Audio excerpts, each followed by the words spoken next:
Assalamualaikum warahmatullahi wabarakatuh. Salam dan bahagia Ibu Bapak Guru Penggerak.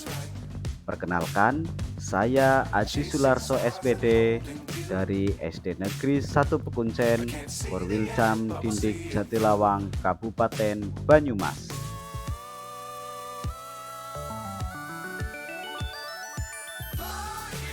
Pada kesempatan kali ini, saya akan memaparkan tentang modul 1.4 budaya positif pada alur koneksi antar materi. Menurut saya, pada alur koneksi antar materi terdiri dari 3 bagian. Yang pertama, simpulan modul. Yang kedua, refleksi pemahaman. Dan yang ketiga, refleksi diri. Bagian pertama yaitu simpulan modul. Di sini calon guru penggerak diharapkan mampu untuk membuat simpulan mengenai peran dalam menciptakan budaya positif di sekolah dengan menerapkan konsep-konsep inti seperti disiplin positif, motivasi perilaku manusia kaitannya dengan hukuman dan penghargaan, posisi kontrol restitusi, keyakinan sekolah atau kelas, segitiga restitusi, dan keterkaitannya dengan materi sebelumnya, yaitu filosofi pendidikan nasional Ki Hajar Dewantoro, nilai dan peran guru penggerak, serta visi guru penggerak. Simpulan menurut saya, modul ini menggunakan pembelajaran umum ke khusus. Dari pemahaman materi, kita calon guru penggerak dimulai dari modul 1.1 yaitu filosofis pendidikan nasional Ki Hajar Dewantoro, kemudian 1.2 yaitu nilai dan peran guru penggerak, pada modul 1.3 visi guru penggerak, dan yang terakhir 1.4 yaitu budaya positif. Kemudian untuk penerapannya kita dimulai dari khusus terlebih dahulu, yaitu dimulai dari budaya positif. Nantinya akan tercetuslah visi guru penggerak sesuai dengan nilai dan peran guru penggerak sehingga tercapainya atau terwujudnya filosofis pendidikan nasional menurut Ki Hajar Dewantoro. Selanjutnya bagian yang kedua yaitu refleksi pemahaman. Dalam koneksi antar materi ada pertanyaan, yaitu sejauh mana pemahaman Anda tentang konsep-konsep inti yang telah Anda pelajari di modul ini, diantaranya disiplin positif, teori kontrol, teori motivasi, hukuman dan penghargaan, posisi kontrol guru, kebutuhan dasar manusia, keyakinan kelas, dan segitiga restitusi.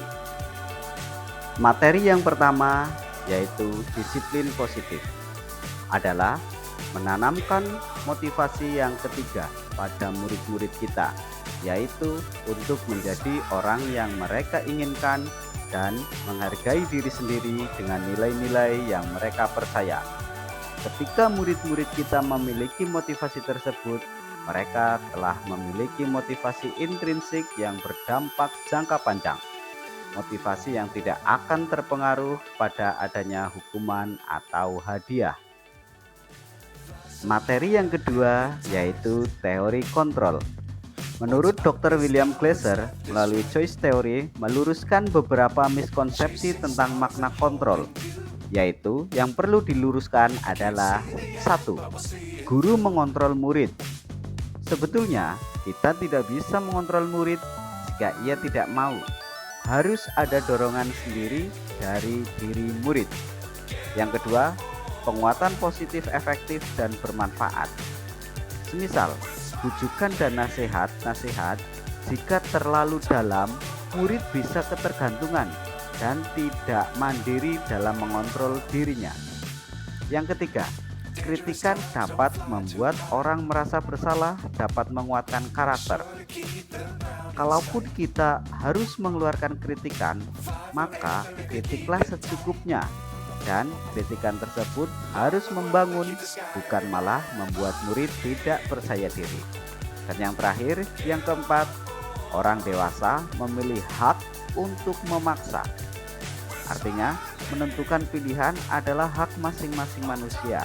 Artinya, orang dewasa tidak memiliki hak untuk memaksa.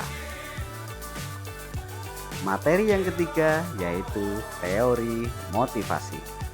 Dalam modul 1.4 budaya positif, ada 3 tujuan motivasi. Yang pertama itu untuk menghindari ketidaknyamanan atau hukuman. Yang kedua, motivasi untuk mendapatkan imbalan atau penghargaan dari orang lain.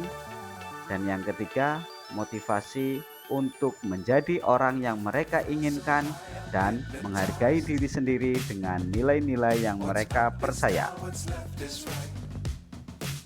Pada teori motivasi, tujuan yang pertama dan yang kedua itu dikategorikan sebagai motivasi ekstrinsik yang hanya berlaku jangka pendek. Sedangkan tujuan yang ketiga itu adalah motivasi intrinsik, mempunyai dampak dalam jangka panjang. Materi yang keempat yaitu hukuman dan penghargaan. Hukuman bersifat tidak terencana atau tiba-tiba. Anak atau murid tidak tahu apa yang akan terjadi dan tidak dilibatkan. Hukuman bersifat satu arah dari pihak guru yang memberikan, dan murid hanya menerima suatu hukuman tanpa melalui suatu kesepakatan atau pengarahan dari pihak guru, baik sebelum atau sesudahnya. Kemudian menurut Alfikon menemukan baik penghargaan maupun hukuman adalah cara-cara mengontrol perilaku seseorang yang menghancurkan potensi untuk pembelajaran yang sesungguhnya. Menurut Kohn, secara ideal tindakan belajar itu sendiri adalah penghargaan yang sesungguhnya. Materi yang kelima yaitu posisi kontrol guru. Di sini kontrol guru ada 5 posisi, diantaranya 1 sebagai penghukum, kemudian yang kedua pembuat merasa bersalah, yang ketiga teman, yang keempat pemantau, yang kelima manajer. Pada posisi kontrol guru yang sering kita lakukan yaitu sebagai penghukum dan pembuat merasa bersalah. Justru ini adalah sebuah miskonsepsi. Seharusnya posisi kontrol guru yang ideal yaitu sebagai teman, sebagai pemantau, dan juga sebagai manajer. Berikut ini adalah materi tentang kebutuhan dasar manusia. Ada 5 kebutuhan dasar manusia. Yang pertama yaitu kebutuhan bertahan hidup. Yang kedua, kebutuhan kasih sayang dan rasa diterima atau kebutuhan untuk diterima. Dan yang ketiga, penguasaan atau kebutuhan pengakuan atas kemampuan. Dan yang keempat, kebebasan atau kebutuhan akan pilihan. Dan yang kelima, kesenangan atau kebutuhan untuk merasa senang. Selanjutnya yaitu materi yang ketujuh, keyakinan kelas. Suatu keyakinan adalah nilai-nilai kebajikan universal yang disepakati secara tersirat dan tersurat, lepas dari latar belakang suku, negara, bahasa, maupun agama.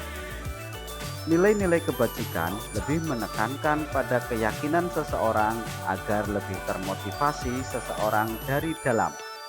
Seseorang akan lebih tergerak dan bersemangat untuk menjalankan keyakinannya daripada hanya sekedar mengikuti serangkaian peraturan tertulis tanpa makna. Materi yang terakhir yaitu yang ke-8 adalah segitiga restitusi. Restitusi adalah proses menciptakan kondisi bagi murid untuk memperbaiki kesalahan mereka sehingga mereka bisa kembali pada kelompok mereka dengan karakter yang lebih kuat. Gosen tahun 2004. Pada segitiga restitusi ada 3 tindakan. Yang pertama, menstabilkan identitas, yang kedua, validasi tindakan yang salah, dan yang ketiga adalah menanyakan keyakinan. Bagian yang ketiga pada modul 1.4 budaya positif pada alur koneksi antar materi, yaitu bagian refleksi diri. Pertanyaannya adalah, adakah hal-hal yang menarik untuk Anda dan di luar dugaan? Jawabannya, hal yang menarik dan di luar dugaan adalah tentang teori kontrol. Saya masih berpandangan bahwa murid bisa dikontrol oleh guru dengan memberikan hukuman dan atau penghargaan.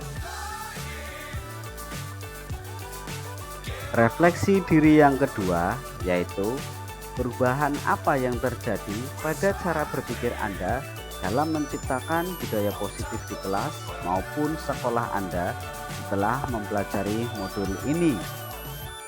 Perubahan yang terjadi pada cara berpikir saya adalah murid harus memiliki disiplin diri sesuai dengan nilai kebajikan. Guru harus bisa menempatkan diri sebagai manajer untuk memenuhi kebutuhan murid. Setiap peristiwa yang tidak sesuai dengan keyakinan kelas atau sekolah hendaknya menggunakan segitiga restitusi untuk menuntun murid. Refleksi diri yang ketiga, pengalaman seperti apakah yang pernah Anda alami terkait penerapan konsep-konsep inti dalam modul budaya positif, baik di lingkup kelas maupun sekolah Anda? Jawabannya, pada hari Senin, murid lupa tidak membawa topi untuk upacara. Saya memposisikan diri sebagai teman, menanyakan alasan murid tersebut. Saya memberikan alternatif berupa meminjamkan topi inventaris sekolah kepada murid tersebut. Kemudian pertanyaan berikutnya, bagaimanakah perasaan Anda ketika mengalami hal-hal tersebut? Saya merasa senang melihat murid tersebut bisa kembali ke barisannya untuk mengikuti upacara bendera. Refleksi diri selanjutnya, menurut Anda terkait pengalaman dan penerapan konsep-konsep tersebut, hal apa sajakah yang sudah baik? Adakah yang perlu diperbaiki? Menurut saya, penerapan konsep-konsep hal yang sudah baik adalah tentang teori motivasi, posisi kontrol guru, kebutuhan dasar manusia, keyakinan kelas, dan segitiga restitusi. Semua itu masih berada di level bawah, perlu ditingkatkan lagi agar sesuai dengan konsep yang ideal. Refleksi diri yang selanjutnya, sebelum mempelajari modul ini, ketika berinteraksi dengan murid berdasarkan 5 posisi kontrol, posisi manakah yang paling sering Anda pakai dan bagaimana perasaan Anda saat itu? Setelah mempelajari modul ini, posisi apa yang Anda pakai dan bagaimana perasaan Anda sekarang? Apa perbedaannya? Jadi, sebelum mempelajari modul ini, ketika berinteraksi dengan murid berdasarkan 5 posisi kontrol, posisi yang paling sering saya lakukan atau yang saya pakai adalah sebagai penghukum dan pembuat rasa bersalah. Perasaan saya saat itu ikut merasa bersalah dan merasa kasihan kepada murid. Tetapi setelah mempelajari modul ini, posisi yang sering saya pakai adalah sebagai teman, pemantau, dan manajer. Perasaan saya sekarang ialah lebih mampu untuk menghargai diri sendiri dan murid. Refleksi selanjutnya, sebelum mempelajari modul ini, pernahkah Anda menerapkan segitiga restitusi ketika menghadapi permasalahan murid Anda? Jika iya, tahap mana yang Anda praktekkan dan bagaimana mempraktekannya? Jadi, sebelum mempelajari modul ini, saya pernah menerapkan segitiga restitusi ketika menghadapi permasalahan murid. Namun, hanya sampai di tahap menstabilkan identitas yang saya praktekkan. Yang terakhir, selain konsep-konsep yang disampaikan dalam modul ini, Adakah hal-hal lain yang menurut Anda penting untuk dipelajari dalam proses menciptakan budaya positif, baik di lingkungan kelas maupun sekolah? Menurut saya, untuk menciptakan budaya positif di lingkungan kelas maupun sekolah, perlu adanya kegiatan berbagi praktik baik dengan pemahaman konsep dan mengajak untuk menerapkannya di masing-masing kelas agar bisa mewujudkan budaya positif di lingkungan sekolah. Demikianlah pemaparan dari saya pada modul 1.4 budaya positif, alur koneksi antar materi. Salam dan bahagia Ibu Bapak Guru hebat. Tergerak, bergerak, menggerakkan. Assalamualaikum warahmatullahi wabarakatuh.